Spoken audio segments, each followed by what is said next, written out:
आपने एक कथा में कहा था कि जब भी आपकी सास हो या ननद हो तो अगर आपका घर है, आप जब एक बार शादी करके आती हैं तो वहीं पे रहा करो, कुछ भी हो जाए ना भी परेशानी झेलो, लेकिन आप वहीं पे रहो, उनके छाती पे मूंग डालो, जैसा कि आपने कहा था।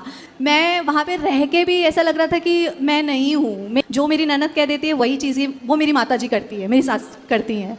तो उस केस में मुझे क्या करना चाहिए? ननद की अभी तक शादी नहीं हुई? जी नहीं महाराज जी, वो भी मेरे सेम एज की ही है। फटाफट उसकी शादी कराओ। वो कर ही नहीं रही है ना महाराज जी, वही तो दिक्कत है। यदि माँ बेटी की ट्यूनिंग बन गई तो फिर उन्हें ब्रह्मा नहीं समझा सकते। इससे पहले वृंदावन से आने से पहले मेरी बेटी एडमिट हो गई थी। हाँ। काफ़ी उसे इन्फेक्शन हो गया था ब्लड में, तो जिस वजह से हमने उसको एडमिट किया था। तो उस समय में वो आई थी, वो उन्होंने जो भी जेवरात चढ़ाए थे शादी के समय, वो सारी चीज़ें उन्होंने मांग ली महाराज जी। अच्छा, मांग के चली गई?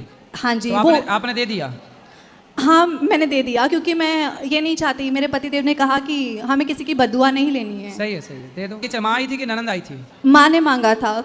ये होता है, स्त्रियां अपनी बेटी के पक्ष में अपने बेटों से बिगाड़ लेती है। बहुत सारा केस है ये, एक पहला ऐसा नहीं है। माँ को आजकल बेटे अच्छे नहीं लगते, बेटियां अच्छी लगती हैं, और बेटे बाहर कर देती हैं माएँ, बेटियों को घर में घुसा के रखती हैं। और सुनो, और बेटी भी अकेली चाहिए, दामाद को भी बाहर करा देती है, तलाक वलाक करा के चल बाहर। इसलिए तो कहते हैं भारत में जितने भी तलाक होते हैं 90% लड़की की माँ की गलती से होते हैं।